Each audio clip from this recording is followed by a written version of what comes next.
eventually you will not succeed.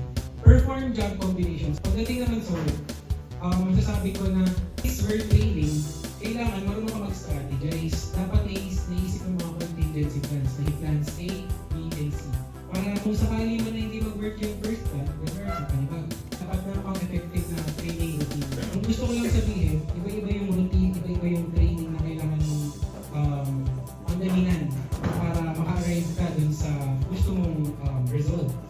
Know your opponents, stay disciplined. Kasi lang mo kasi motivation that's short term. Pwede ngayon motivated ka, bukas hindi na. Kung iisipin natin yung long term, which is dapat discipline tayo enough to perform. And dapat pinapakita natin na yung consistency, the next, enjoy each stroke and each form.